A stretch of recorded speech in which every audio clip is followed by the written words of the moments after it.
సమయంలో మరి ఈ సమావేశం కొరకు దేవుని వాక్యం అందించడం కొరకు మన ఫెలోషిప్ దైవజనుడు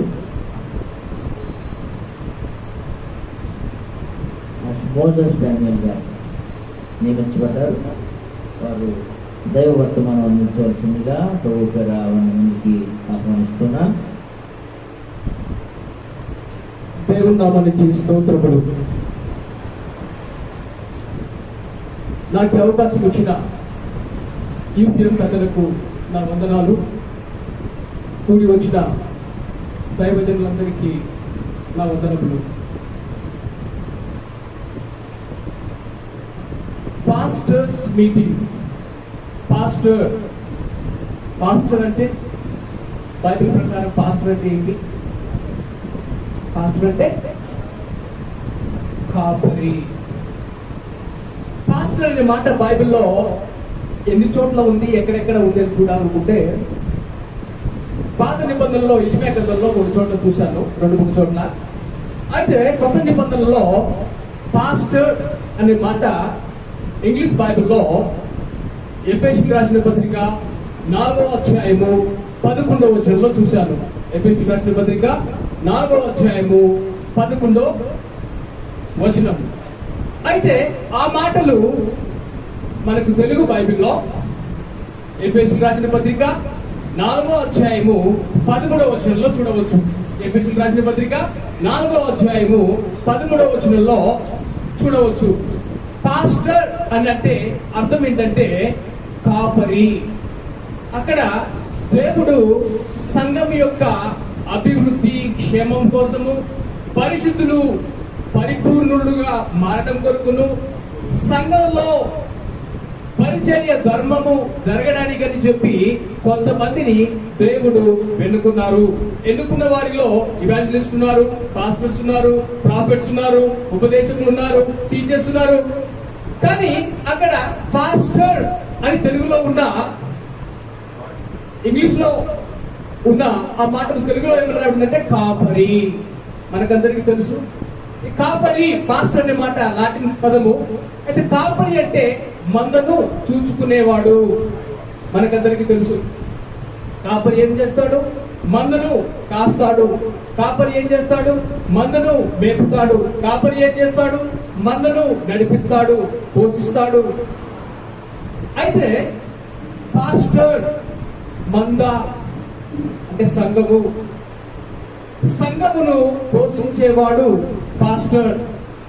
సంఘమును నడిపించేవాడు పాస్టర్. సంఘమును మేపడం మాత్రం కాదు, పోషించడం మాత్రం కాదు, నడిపించడం మాత్రం కాదు, క్షేమమును అభివృద్ధిని చూసేవాడు పాస్టర్. అయితే పాస్టర్ కానీ లేకపోతే ఇవాంజలిస్ట్ కానీ ప్రాఫెట్స్ కానీ అందరూ చేయవలసిన పని ముందుగానే దేవుని వాక్యం మనకు తెలియజేస్తూ చెబుతున్న మాటలు ఏంటంటే పరిశుద్ధులను పరిపూర్ణులుగా చేయడానికి. పరిశుద్ధులు ఎవరండి? మనకి డౌట్. అంటే సంఘానికి వచ్చేవారు పరిశుద్ధులా? మన చర్చిలో ఉన్నవాళ్ళు పరిశుద్ధులా? మరి దేవుడు అప్పగించిన పని ఏంటి? పరిశుద్ధులను పరిపూర్ణులుగా చేయడము. చాలాసార్లు పరిశుద్ధుడు లేకపోతే పరిశుద్ధురాలు అని దేవుడు మనల్ని చెప్పినా కూడా నేను పరిశుద్ధురాలుగా, ఒక సంఘంలో ఒక పాస్టర్గా, ఒక కాపరిగా, కాచే వ్యక్తిగా నేను పరిశుద్ధులను అనే ఆలోచన మనకే లేనప్పుడు ఇక సంఘానికి వచ్చే వారిని పరిశుద్ధతలో నుండి పరిశుద్ధులుగా ఉన్న వారిని పరిపూర్ణులుగా ఎలా మారుస్తాము? అంటే పరిశుద్ధులు ఎవరు? ఒకప్పుడు పాపిగాను, నేను ప్రధాన పాపిని అని చెబుతున్న పౌలు గారు ఏమంటారంటే నేను దూషకుడను, హింసించేవాడను, కానీ దేవుడు నన్ను ఎన్నుకున్నాడని చెప్పిన తర్వాత, ఆయన దేవుని సేవలో వాడబడిన తర్వాత, ఆయన ఎంతో సేవ చేసిన తర్వాత మనము ఈనాడు పౌలు గురించి చెప్పేటప్పుడు అపోస్తుడైన పౌలు గారిని లేకపోతే పరిశుద్ధుడైన పౌలు గారిని. ఎందుకని? వారి జీవితంలో దేవుడు ఉన్నాడు. దేవుడు ఎవరి జీవితంలో అయితే ఉంటారో వారు పరిశుద్ధులు. పరిశుద్ధ గ్రంథం అంటాం. బైబిల్లో అనేకమైన చెడ్డ మాటలు ఉంటాయి. బైబిల్లో అనేకమైన చెప్పుకోలేని ఈ లోకంలో అంటారు కదా, ఇంత భయంకరంగా నీ బైబిల్లో రాయబడి ఉంది కదా, పరిశుద్ధ గ్రంథము అని ఎలా చెబుతారు? అయితే దేవుడు ఉండడము, దేవుడు పరిపూర్ణత అంటే పర్ఫెక్టింగ్ అంటే యథార్థత ఉన్నది ఉన్నట్టు చెప్పడము. సహజంగా ఈ లోకము ఏం చేస్తుందంటే లోపల ఒకటి బయట ఒకటి ఏదైనా తప్పును కప్పిపుచ్చుకోవడానికి చూస్తుంది. కానీ బైబిల్ చేసే పని ఏంటంటే తప్పును తప్పుగాను ఒప్పును ఒప్పుగాను మనకు తెలియజేసే గ్రంథము. మనతో పని ఏంటంటే పాస్టర్ చేయాల్సిన పని సంఘము యొక్క క్షేమము, అభివృద్ధి. మూడవది ఏంటంటే పరిచర్య, ధర్మము. అంటే ఇంగ్లీష్ ఏమని ఉంటుందంటే మినిస్ట్రీ. మినిస్ట్రీ అంటే పరిచర్య, మనం ఏమంటాం సేవ, సేవకుడు. పాస్టర్ చేసే పని ఏంటంటే సేవ చేస్తారండి. మీరేం ఏం చేస్తారంటే నేను సేవ చేస్తాను. ఎందుకని? నేను సేవకుడను, నేను సేవకురాలను. అంటే సేవకుడు సేవకురాలంటే ఇంగ్లీష్లో ఏమంటాము? సర్వెంట్. సర్వెంట్ కదా. సర్వెంట్ పని ఏంటి? సేవ చేయడము, పరిచర్య చేయడము. అయితే సర్వెంట్ అనే మాటకు మరొక మాట ఏమంటారంటే దాసుడు. సేవకుడు, దాసుడు అనే మాటకి వ్యత్యాసం ఏంటంటే సేవకుడు అంటే తన యజమానుడు చెప్పింది చేసేదంతా సేవకుడు. అయితే దాసుడు అని ఎప్పుడంటామంటే పూజ తప్పకుండా ఎంతో లోతైన విధేయతతో చేసే సేవలు సేవకుడిని దాసుడు అని అంటాము. మనం ఎవరికి దాసులము? యేసు ప్రభువుకు దాసులము. దాసులు ఎవరికి ఉంటారు? సేవకులు ఎవరికి ఉంటారు? యజమానులకు ఉంటారు కదా. అప్పుడు మీలో ఎంతమంది యేసు ప్రభువును యజమానునిగా చూశారు? యజమానుడు అంటే బాస్, యజమానుడు అంటే ఓనర్, యజమానుడు అంటే ఆయన చెప్పింది మనము చేయాల్సిందే. అంటే మరొక మాటలు చెప్పాలంటే యజమానుడు అంటే పతి, అంటే భర్త. భర్త మాట భార్య వెళ్ళదంటే భర్త ఎలా ఫీల్ అవుతాడు? అయితే మనము సేవకులము, సేవకురాళ్ళమని చెప్పే మనము మన యజమాని మాట వినప్పుడు కూడా మనకు అదే ఫీలింగ్ రావాలి. ఇంట్లో యజమానిగా ఫీల్ అయ్యే నేను నా మాట వినకపోతే, పిల్లలు నా మాట వినకపోతే, భార్య నా మాట వినకపోతే నేను ఎలాగైతే బాధపడతానో, నాకు యజమానుడు ఉన్నాడు, ఆయనకు నేను విధేయత చూపించకపోతే ఆ విధంగానే మనము బాధపడాలి. యజమానుడు అంటే ఇంగ్లీష్ మాటలో మరొకటి ఏముంటుందంటే లార్డ్. సర్వెంట్ అంటే దాసుడు, సేవకుడు. ప్రభువు. లార్డ్ అంటే ప్రభువు, అంటే యజమానుడు. అయితే మన దేవునికి ఒక పేరుంది, ఏంటంటే ప్రభువు. చాలా మంది ప్రభువులు ఉన్నారు ఈ లోకంలో. అయితే ఇంగ్లీష్ మాటల్లో ద లార్డ్, ఇంగ్లీష్ లో ద లార్డ్ అంటే దేవునికి మాత్రమే చెందిన మాట. అంటే ఆయనే ప్రభువు. సరే, ఇంతకీ దేవునికి ఆ పేరు ఎప్పటి నుంచి ఉంది అని మనం చూసినట్లయితే మన దేవునికి ఆది కాండము 3వ అధ్యాయంలోనే చూడవచ్చు. దేవుడైన యెహోవా, దేవుడైన యెహోవా అనగానే యెహోవా దేవుడు ఆయనే యజమానుడు, లేకపోతే యెహోవా దేవుడు ఆయనే ప్రభువు. కానీ అదే మాట తెలుగులో ఉండే దేవుడైన యెహోవా అనే మాట ఇంగ్లీష్ బైబిల్లో మనం చూస్తే the lord God, the lord God అంటే నార్మల్ గా ఈ లోకపరంగా మీనింగ్ చూసినట్లయితే ప్రభు అయిన దేవుడు, ప్రభువైన దేవుడు. అంటే ఆది కాండము 3వ అధ్యాయం నుండే ఉన్న దేవుడు. ఆయన ఎవరంటే ద్వితీయోపదేశ కాండము 6వ అధ్యాయము 4వ వచనము, hear O Israel, the Lord your God is one. Israel వినుము, నీ దేవుడైన యెహోవా ఒక్కడే. నీ దేవుడైన యెహోవా అద్వితీయుడు, ఏకైక, ఒకే ఒక. ఆయన ఎవరంటే ప్రభువు. అయితే ఆయన యజమాని, మనమందరము ఆయనకు సేవకులము, మనమందరము ఆయనకు దాసులము. దాసుడు ఎలా ఉండాలి, సేవకుడు ఎలా ఉండాలి అనే విషయాన్ని ఆయనే, దేవుడే, సర్వాధికారియే ఈ లోకానికి దాసుని రూపము దాల్చి, దాసులుగా, సేవకులుగా, లేకపోతే ఒక మానవుడు దేవుని పట్ల ఎలా ఉండాలో ఆయన చెప్పడం మాత్రం కాదు, ఆయన చూపించారు, ఆయన జీవించారు. ఆయనను పోలి మనము నడవాలని ఆయన ఆశించారు. అయితే ఒకసారి యేసు ప్రభు వారు దాసుని గూర్చి ఆయన మాట్లాడుతూ ఏమంటాడంటే, మనకందరికీ తెలుసు, దాసుడు. అపోస్తలుడైన పౌలు గారు రోమిలకి రాసిన పత్రిక రాస్తూ 1వ అధ్యాయం 1వ వచనంలో ఏమంటాడంటే, నేను యేసుక్రీస్తు దాసుడను. ఆయన చదువుకున్నవాడు, ఈ లోక జ్ఞానం కలిగిన వాడు. కానీ ఆయన చెప్పేది ఏంటంటే, నేను యేసుక్రీస్తుకు దాసుడను.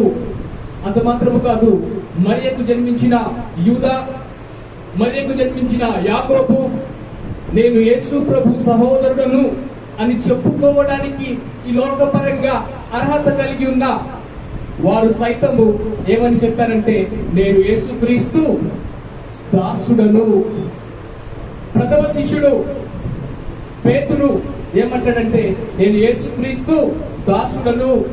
ప్రకటన గ్రంథం రాస్తూ శిష్యుడైన యోహాను ఏమంటాడంటే, నేను యేసుక్రీస్తు దాసుడను. అయితే దాసునికి ఉండవలసిన లక్షణాలు, దాసుడు ఏ విధంగా ఉండాలనే విషయాన్ని మన యజమానుడైన, మన ప్రభు అయిన యేసుక్రీస్తు వారు ఒక ఉపమాన రీతిగా చెప్పడాన్ని మనం చూస్తాము. లూకా సువార్త 17వ అధ్యాయము 7 నుంచి 10 వచనాలు. లూకా సువార్త 17వ అధ్యాయము 7 నుంచి 10 వచనాలు.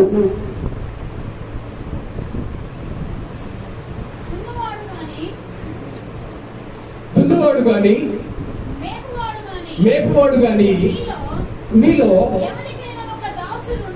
ఎవరికైనా ఒక దాసుడుండగా వాడు పొలములో నుండి వచ్చినప్పుడు నీవు ఇప్పుడే వెళ్ళి భోజనము చేయమని వానితో చెప్పునా? చెప్పడు. అంతేకాక నేను భోజనము చేయుటకు ఏమైనా నువ్వు సిద్ధపరిచి నడుము కట్టుకొని నేను అన్నపానములు పుచ్చుకున్న వరకు నాకు పరిచారము చేయుము. అటు తర్వాత నీవు అన్నపానములు పుచ్చుకొనవచ్చునని వారితో చెప్పును గాని ఆ దాసుడు ఆజ్ఞాపింపబడిన పనులు చేసినందుకు వాడు దయ చూపెనని వానిని మెచ్చునా? అటువలే మీరును మీకు ఆజ్ఞాపింపబడినవన్నీ చేసిన తర్వాత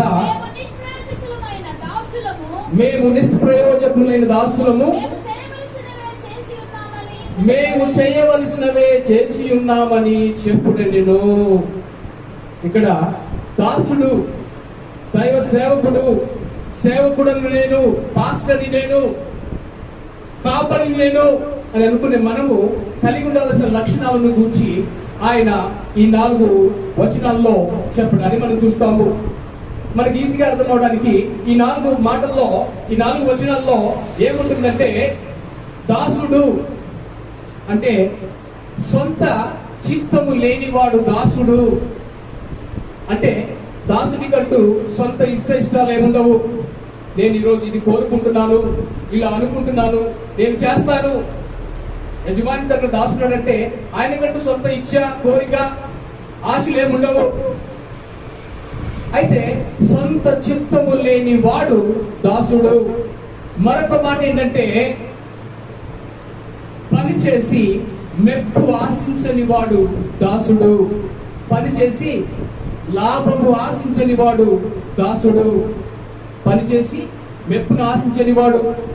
మరొక మాట ఏంటంటే, యజమానుని ఆజ్ఞయే దాసునికి సర్వస్వం.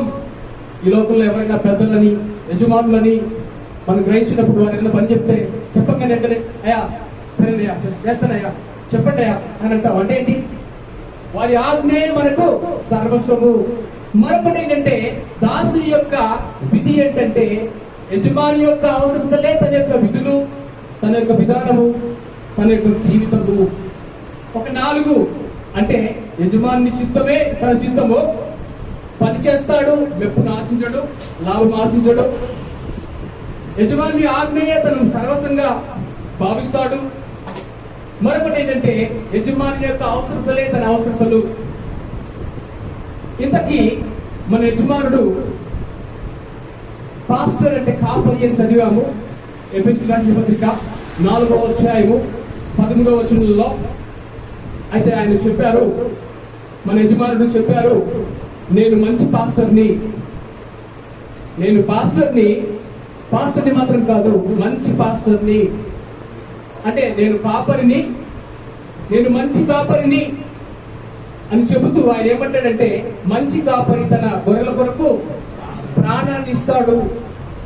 ఇప్పుడు నేను పాస్టర్ని, మంచి పాస్టర్ అని మనం చెబితే, మనము మన గొర్రెల కొరకు, సంఘము కొరకు, మంద కొరకు ప్రాణం ఇచ్చేవారిగా ఉండాలి అని చెబుతున్న యేసు ప్రభు ఏమంటాడంటే, జీతగాడేనయ్యా. ఏదైనా సమస్య వస్తే అక్కడి నుంచి ఏం చేస్తారట? పారిపోతాడు. దావీదు కూడా కాపరియే. ఎందుకు దావీదు అంటే ఇష్టం దేవునికి? తను కూడా గొర్రెలు కాస్తా ఉన్నాడు. సమస్య రాగానే ఏం చేశాడు? పారిపోయాడా? అంటే ఎదుర్కొన్నాడు. మన జీవితంలో కూడా మనం మేపుతా ఉన్నప్పుడు, మనం నడిపిస్తా ఉన్నప్పుడు, మనం కాస్తా ఉన్నప్పుడు, జీతగాని వలె ఏదో లాభమును ఆశించి, మెప్పును ఆశించి చేస్తే మనము దాసులము అవలేము, నిజమైన పాస్టర్ అవలేము. అయితే యేసు ప్రభు వారు చెప్పిన ఈ యొక్క 4 మాటల్లో మొట్టమొదటి ఏంటంటే, యజమానుని చిత్తము చేయడము. అంటే యజమానునికి ఇష్టంగా ఉండడము. మనకి విశ్వాసం లేకుండా దేవునికి ఇష్టమైనదిగా అసాధ్యము. దేవునికి ఇష్టమైనది అది. అయితే యజమానునికి చిత్తము అదేంటంటే, మనకు తెలుసు ఎఫెసీయులకు రాసిన పత్రిక 4వ అధ్యాయంలో మనమందరము పరిశుద్ధులుగా ఉండడమే దేవుని యొక్క చిత్తము. ఈ లోకస్తుల వలె, అన్యుల వలె కామతృత కలిగి ఉండడము దేవుని యొక్క చిత్తము కాదు. మనము పరిశుద్ధులుగా ఉండడము దేవుని యొక్క చిత్తము అని చెబుతూ, దేవుడు మనతో ఏమంటారంటే, దేవుని చిత్తం ఏంటి? దేవుడు నేను ఎలా ఉండాలని ఆశిస్తున్నారు? దేవుడు నేను ఏం చేయాలని ఆశిస్తున్నారు అని అంటే, దేవుడు మన నుండి ఆశించేది ఏంటంటే, అదే మొదటి దశలోకి రాసిన పత్రిక 5వ అధ్యాయంలో 15 నుంచి 18 వచనాల్లో, మొదటి దశలోకి రాసిన పత్రిక 5వ అధ్యాయము 15 నుంచి 18 వచనాలు. అక్కడ ఏముంటుందంటే, Rejoice evermore, for this is the will of God. ఇది దేవుని చిత్తము. ఏమిటి? ఎల్లప్పుడూ సంతోషంగా ఉండడము. Pray without ceasing, for this is the will of God. ఎడతెగక ప్రార్థన చేయడము దేవుని చిత్తము. In everything give thanks, for this is the will of God అని చెబుతూ ఒక కోరస్ కూడా ఉంటుంది. Rejoice evermore, for this is the will of God. Rejoice evermore, for this is the will of God. Rejoice evermore, for this is the will of God. In Christ Jesus concerning you. Pray without ceasing, for this is the will of God. Pray without ceasing, for this is the will of God. Pray without ceasing, for this is the will of God in Christ Jesus concerning you. In everything you thank, for this is the will of God. In everything you thank, for this is the will of God. In everything you thank, for this is the will of God. In Christ Jesus concerning you. మన యజమానుడు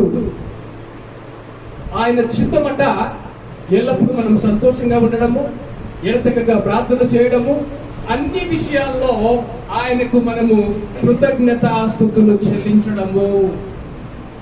అయితే ఆయన మన నుండి ఆశించేది ఏంటంటే మనం పరిశుద్ధులుగా ఉండాలని. ఎందుకని?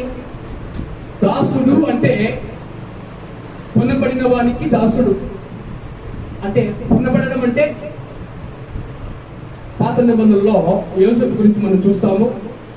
యోసేపుని పోతిఫర ఆయన కొన్నాడు. కొన్నవానికి ఆయన దాసుడు. అయితే మనం కొనబడ్డామా?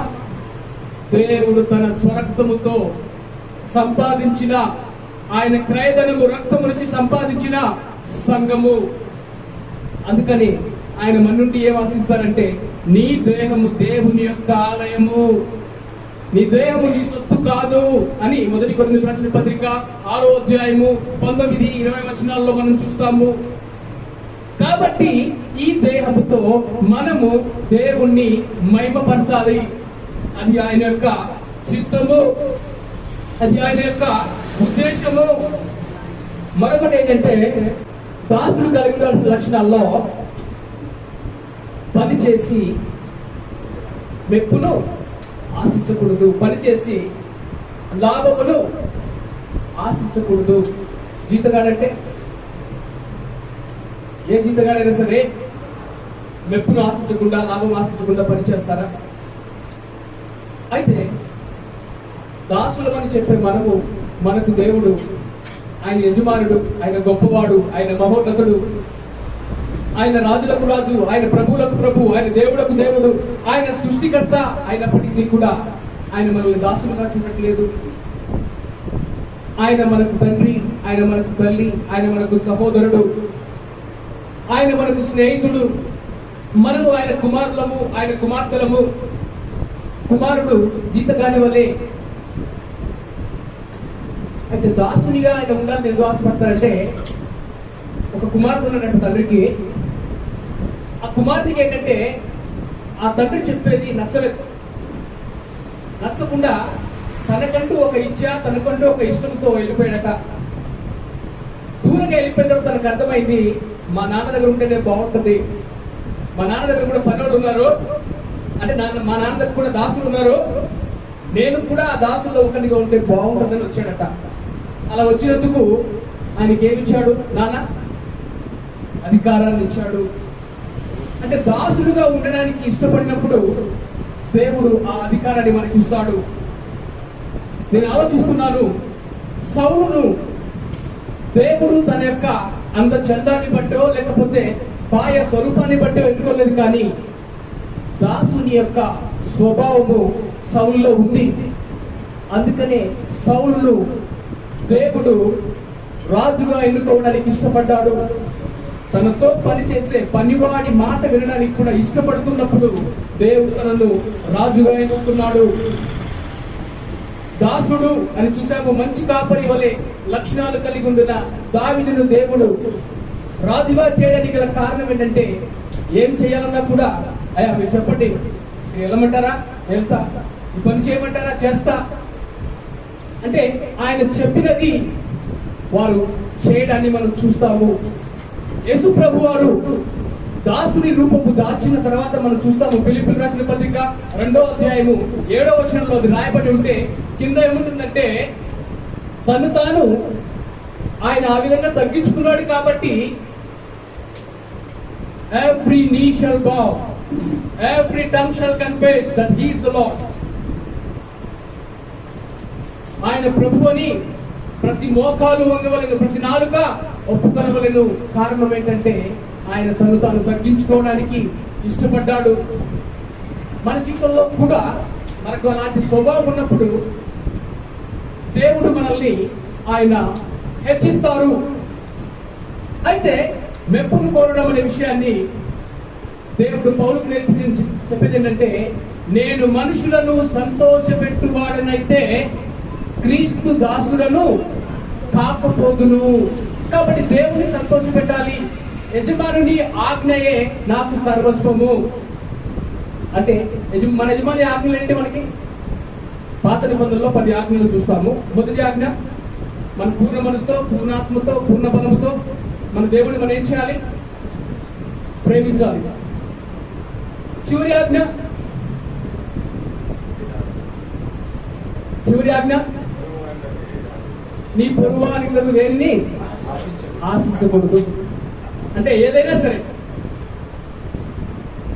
అప్పుడు సంఘంలో మొదట మనం పాటించాలి, నీ పొరుగువానికి దేన్ని ఆశించకూడదు. అది మనం పాటిస్తే జరిగేది ఏంటి? దేవుడు మనల్ని ఎందుకు అనుకున్నారు? పాస్టర్గా, కాపరిగా ఎందుకు అనుకున్నారు? సంఘ క్షేమ అభివృద్ధి కొరకు, సంఘము క్షేమంగా అభివృద్ధి ఉండడానికి దేవుడు మనల్ని ఎన్నుకున్నారు. అంటే దాసుని యొక్క లక్షణము కూడా అదే. పొరుగు అంటే ఏది ఆశించకుండా ఉన్న సమస్యలు ఉంటాయి ఆ సంఘంలో. సంఘంలో ఏదైనా సమస్యలు వస్తే కూడా అదే కదా. మీరు జారులుగా ఉండడం దేవుని చిత్తము కాదు, విచారులుగా ఉండడం దేవుని చిత్తము కాదు, పరిశుద్ధులుగా ఉండడం దేవుని చిత్తము అని ఆయన మన నుండి చెప్పినప్పుడు, ఆయన ఆజ్ఞలు మనం పాటించే వారముగా ఉంటే అప్పుడు సంఘములకు క్షేమము. ఎందుకంటే ఆయన మనకు మాదిరిగా, దాసుడిగా మాదిరిని చూపించారు. అయితే ఆయన మాదిరిని పాటించిన అపోస్తలుడైన పౌలు గారు ఏమంటారంటే, నేను క్రీస్తుని పోలి నడుచుకున్న ప్రకారము మీరు నన్ను పోలి నడుచుకునుడి. అంటే ఆయన కూడా ఆ విధంగా దాసునిగా తను తగ్గించుకున్నారట. దేవుడు ఆయనను కూడా హెచ్చించారు. అయితే యజమానుని ఆజ్ఞయే సర్వస్వము. మరొకటి ఏంటంటే యజమానుని అవసరత. మన యజమానికి ఏం కావాలట? అసలు మొదట మనల్ని ఆయన సృష్టించడానికి గల ఉద్దేశం ఏంటి? సహజంగా పిల్లలు లేని వాళ్ళు నాకు కుమార్తె పుట్టితే బాగుంటుంది అనుకుంటారు. అంటే కుమార్తె కూడా ఆనందిస్తారు. కానీ ఎందుకని అంటే నా కుమారుని చూసుకోవాలి, అంటే నా రూపాన్ని, అంటే ఆయన రూపంలో, ఆయన వలె, ఆయన పోలికలో ఆయన మనల్ని చేసుకున్నాడు ఆయనతో ఉండడానికి. అయితే దేవునికి కావాలి కుమారులు, కుమార్తెలు. అయితే పాపము చేయవాడు ప్రతి ఒక్కడు కూడా పాపమునకు దాసుడు. రోమీయులకు రాసిన పత్రిక 6వ అధ్యాయము 16వ వచనం మనకు చెప్పేది అంటే, నువ్వు దేనికైతే దాసుడిగా ఉంటావో, దేనికైతే లోపడతావో అదే నీ యొక్క యజమాని. అయితే ఒకప్పుడు మీరు పాపములకు దాసులుగా ఉన్నారు, ఇప్పుడు దేవునికి విధేయత చూపించడం వల్ల మీరు దేవునికి దాసులయ్యారు. మీరు దేవునికి దాసులైతే ఫలమేంటి? పరిశుద్ధత. మీరు దేవునికి దాసులైతే ఫలమేంటి? నిత్య జీవము. మీరు దేవునికి దాసులైతే ఫలమేంటి అని చెబుతూ రోమీయులకు రాసిన పత్రిక 6వ అధ్యాయంలో మనము చూస్తాము. కాబట్టి పరిశుద్ధత మనకు ఫలముగా దేవుడు అనుగ్రహిస్తాడు. అయితే ఆ యజమాని యొక్క విధి అవసరం ఏంటంటే, go ye into all the world and preach the gospel. అంటే సర్వలోకానికి వెళ్ళి సర్వ సృష్టికి మనం సువార్తను ప్రకటించాలి. శిష్యులు తయారు చేయాలంట. ఎవరిని? శిష్యుడు అంటే బోధకుడు చెప్పేది, టీచర్ చెప్పేది చేయడం శిష్యుడు. ఏం చెప్పేది చేయడు. అక్కడ కూడా యేసుప్రభు ఏం చెప్పారంటే, నేను మంచి టీచర్ని అని చెప్పారు కదా. మంచి టీచర్ అంటే మంచి శిష్యుడుగా కావాలి. అంటే చెప్పిన మాట వినేవాళ్ళు, విధేయత చూపించేవాళ్ళు. కాబట్టి అటువంటి లోతైన విధేయత మనం కలిగి ఉండాలని దేవుడు మన నుండి ఆశిస్తున్నారు. అటువంటి వైఖరి మనకున్నప్పుడు మనల్ని దేవుడు జయకరంగాను, ఆశీర్వాదకరంగాను, ఆయన నామమునకు మహిమకరంగాను చేసుకోవాలన్నదే ఆయనకు ఉద్దేశము. నేను ఒక సంఘటన చెప్పి ముగిస్తాను. మధ్యయుగ కాలంలో ఒక రాజుగారు ఉండేవాడట. మధ్యయుగ కాలంలో ఒక రాజుగారు ఉండేవాళ్ళు. ఆ రాజుగారికి చిన్న సైన్యం ఉండేదట. చిన్న సైన్యమే, కానీ పెద్ద పెద్ద రాజ్యాలను జయిస్తా ఉన్నాడట. ఎక్కడికి వెళ్తే అక్కడ ఆయనకే జయము, ఎక్కడికి వెళ్తే ఆయన అక్కడ జయమును చూస్తా ఉన్నాడట. ఇది గమనించిన కొద్ది మందికి అదేంటి ఈ రాజుగారిది చిన్న రాజ్యమే కదా, కానీ ఎక్కడికి వెళ్ళినా కూడా జయిస్తున్నాడు, ఎక్కడికి వెళ్ళినా కూడా జయకరంగా వస్తున్నాడు. కారణం ఏంటి, అసలు రహస్యం ఏంటి అని తెలుసుకుందామని కొద్దిమంది ఆ రాజుగారి దగ్గరికి వెళ్ళారట. ఆ రాజుగారి దగ్గరికి వెళ్ళి, అయ్యా మీకు చిన్న సైన్యమే కదా, మీకంటే పెద్ద పెద్ద రాజ్యాలను, మీకంటే పెద్ద పెద్ద రాజులను మీరు జయిస్తున్నారు, మీ రహస్యం ఏంటో చెప్పండి అని అడిగారట. ఆ రాజుగారు ఏం సమాధానం చెప్పలేదంట. చెప్పకుండా తన సైన్యంలో ఉన్న ఒక సైనికుడిని పిలిచారట. రే నాయన రారా అని చెప్పి పిలిస్తే ఆ సైనికుడు వచ్చాడట. ఆ సైనికుడు రాగానే నువ్వు మిద్దె పైకి వెళ్ళి దూకమని చెప్పాడట. ఆ రాజుగారు ఏం చెప్పారు, మేడ పైకి వెళ్ళి దూకమని చెప్పాడట. వెంటనే ఆ సైనికుడు ఆ మెట్లు ఎక్కుతూ పైకి ఎక్కాడట. పైకి ఎక్కి ఇక దూకపోవచ్చుండగా రాజుగారు ఆ సైనికుడిని పిలిచారట. పిలిచి వచ్చిన తర్వాత ఇక ఈ సైన్యము చిన్న సైన్యమే, ఈ రాజు అనేకులు జయించడానికి గల కారణం ఏంటో వారికి చెప్పకుండానే అర్థమైంది. ఏంటంటే తన దగ్గర ఉన్న సైనికులు, ఏంటయ్యా నా జీవితంతో ఆడుకుంటున్నారా, పైకి వెళ్ళి దూకేయమంటున్నారు, చావమంటున్నారు అంటే చావడానికి కూడా ఇష్టపడే సైనికులు తన దగ్గర ఉన్నారంటే ఒక మాట చెబితే ఎంత దానికి ఇదే చూపిస్తారంటే ప్రాణం పోయినా పర్వాలేదు అంటే అలాంటి వారి ద్వారానే దేవుడు సేవలు కడతాడు. అందుకే యేసుప్రభు చెప్పారు, నన్ను వెంబడించకపోతే అమ్మ నాన్న అక్క చెల్లి తమ్ముడు అని చెప్పడం మాత్రం కాదు, తన ప్రాణాన్ని సైతం ద్వేషించకుంటే నాకు పాత్రుడు కాడు. కాబట్టి మనము మన స్వీయమునకు సత్యవారముగా ఉండాలి. ఎలాగ మనం ఆయనకు మహిమకరంగా ఉండాలంటే, దేవుని సేవకులు చాలా మంది ఉన్నారు బైబిల్లో. పాత నిబంధనల నుంచి కొత్త నిబంధనలు మనం చూసినట్లయితే దేవుని సేవకులుగా చెప్పబడిన వాళ్ళు అబ్రహాము, ఇస్సాకు, యాకోబు. యాకోబు సేవ చేశారా? కానీ నా సేవకుడైన యాకోబు అని రాయబడి ఉంటుంది యాకోబు గురించి. మోషే సేవకురాలు, నేను దేవుని సేవకురాలు చెప్పిన హన్నా, దావీదు, వీళ్ళందరూ దేవుని యొక్క సేవకులుగా మనము చెప్పుకున్న 4 లక్షణాలను కలిగి ఉన్నారు. అయితే మరికొద్ది మంది సేవకులు ఉన్నారు, వారు ఈ లోకంలో జాబ్ చేస్తూ ఉన్నారు, అంటే మరొక యజమాని కింద పనిచేస్తూ ఉన్నారు. దానియేలు, షడ్రకు, మేషకు, అబేద్నెగో వారు కూడా దేవుని సేవకులే. వారిని గురించి చెప్పబడిన మాట ఏంటంటే, వాళ్ళ యజమాని, నార్మల్గా ఈ లోకంలో యజమానులు అనుకో, వాళ్ళ మాట వినే వాళ్ళని గౌరవిస్తారు. కానీ షడ్రక్, మేషక్, అబేద్నెగో దానియేలు యొక్క యజమానుడు వారిని చూసి ఏమంటాడంటే, మహోన్నతుని సేవకులు. అంటే వాళ్ళ యజమానికి అర్థమైంది, నేను వీళ్ళకి యజమానినే, కానీ వీరికి నిజమైన యజమాని ఉన్నాడు, వీరికి నిజమైన ప్రభువు ఉన్నారు, ఆయనకు వారు మొదట లోపడతారు, నాకు కాదు అని గ్రహించాడు. కాబట్టి వారు ఈ లోకంలో పనిచేస్తూ ఉన్నారు, కానీ దేవునికి సేవకులుగా ఉన్నారు. ప్రాణం షడ్రక్, మేషక్, అబేద్నెగో జీవితంలో అది జరిగింది కదా, ప్రాణం పోయినా పర్వాలేదు. కాబట్టి అలాగే కొత్త నిబంధనలో మరియా దేవుని దాసురాలని చెప్పడము, ఇందాక మనం విన్నాము, పేతురు, యోహాను, యూదా, యాకోబు, వీరందరిలో ఈ యొక్క లక్షణమును మనం చూస్తాము. కాబట్టి ఆ దాసుని యొక్క లక్షణము మనం కలిగి ఉంటే, యేసు ప్రభు వారి యొక్క స్వరూపమును, యేసు ప్రభు వారు దాసుని రూపం దాల్చడం వల్ల ఈ లోకంలో మాత్రం కాదు, పరలోకంలో ప్రతి మోకాలు, ప్రతి నాలుక ఆయనను ఒప్పుకుందని మనం చూస్తాము. మళ్ళీ మనకు దాసులుగా మళ్ళీ మనం తగ్గించుకొని ఆయన వల్లే జీవించడానికి, మనకి ఏ పని నిమిత్తమైతే ఆయన పిలిచారో అందులో నమ్మకంగా ఉండడానికి ఇష్టపడితే మన ద్వారా కూడా ఆయన నామమునకు ఆయన మహిమను తెచ్చుకుంటారు. అటువంటి కృప, అటువంటి విధేయత ప్రభు మనకు అనుగ్రహించినట్లు ప్రార్థన చేసుకుంటాం. ప్రార్థించుకుంటాం. ప్రభువా, ఈ సమయాన్ని బట్టి నీకు వందనాలు, వందనాలు, వందనాలు. ఇక్కడ కూడి ఉన్న దైవదాసులందరినీ బట్టి నీకు వందనములు, స్తోత్రములు, స్తోత్రములు చూపిస్తున్నాను. మీరు ఎలాగైతే ఒక దేవుడు మానవుడి పట్ల కలిగి ఉండవలసిన విధిని మీరు చెప్పారు ప్రభువా, నేను పరిచారము చేయించుకోవడానికి రాలేదు కానీ పరిచర్య చేయడానికి వచ్చానని. అయ్యా, మమ్మల్ని మీరు ఎందు నిమిత్తమైతే ఎన్నుకున్నారో ఆ యొక్క ఉద్దేశము, ఆ యొక్క ప్రణాళిక మా ఒక్కొక్కరి జీవితంలో నెరవేర్చబడినట్లు మాకు మేమే బాసులుగా, మాకు మేమే యజమానులుగా, మాకు మేమే ఏలేవారిగా ఉండకుండా మీరు వాక్యంలో సెలవిస్తున్న రీతిగా లూకాసు సువార్త 19:7 నేను ఏలుటకు ఇష్టం లేని వాడిని తీసుకురండి, నేను సంహారం చేస్తానని.